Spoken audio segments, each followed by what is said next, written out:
Into the Breach is a tactical roguelike game about alien bugs called Vex trying to take over the world. You'll play as time-traveling pilots who control powerful mechs to stop this invasion. This is Eric from PlayDiscuss, and this is the 5-minute review of Into the Breach.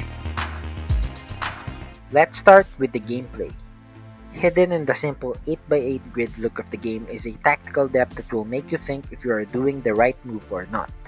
The game is about making the right decisions each turn. The game consists of a 3-man squad that you are controlling, enemies that spawn each turn, and civilian buildings which you need to protect. These civilian buildings have an overall health called power grid. Every time a civilian building is damaged, the overall power grid will decrease, and if it reaches 0, you lose. Game over.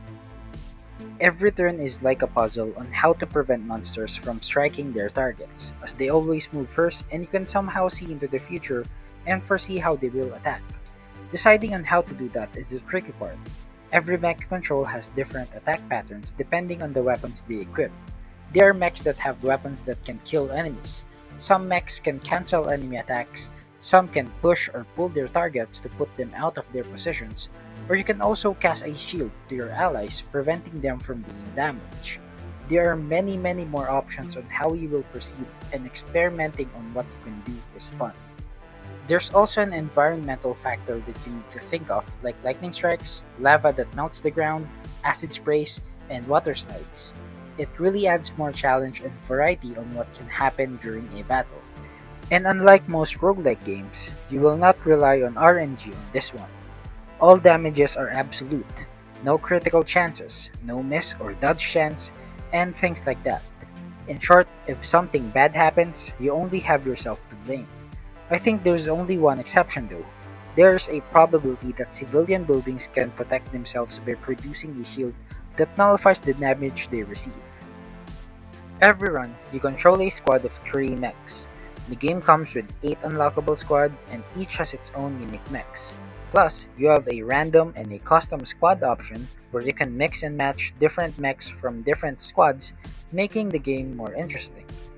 What's great about this game is that every time you play, it will not feel repetitive, since each squad brings a different feeling to the overall gameplay. Take the Riftwalker squad for example. This squad is the most easy to understand and it is very straightforward.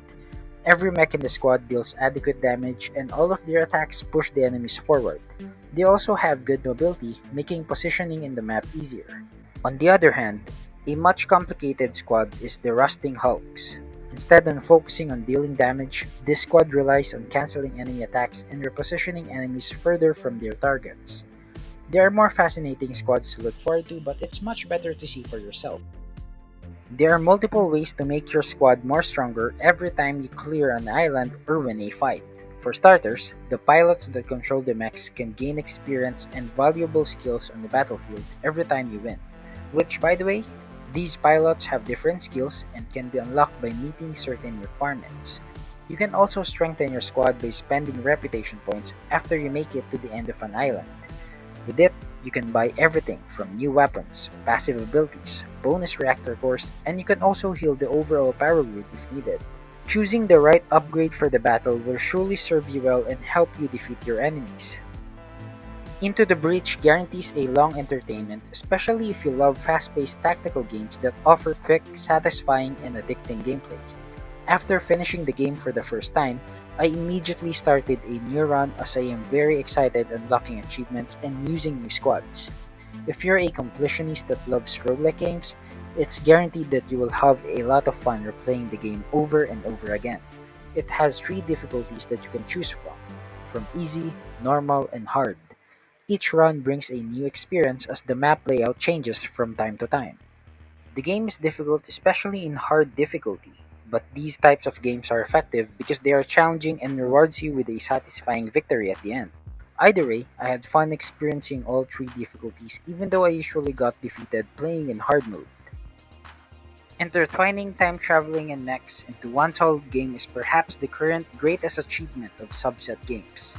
Into the Breach delivered the good aspects of what a roguelike game is and combined it with the challenging appeal of a tactic game. For that, I am gonna give it an I for being incredibly well made, just like how mechs are supposed to be. And that's it for this video. If you love more 5-minute reviews, don't forget to subscribe. Take care guys!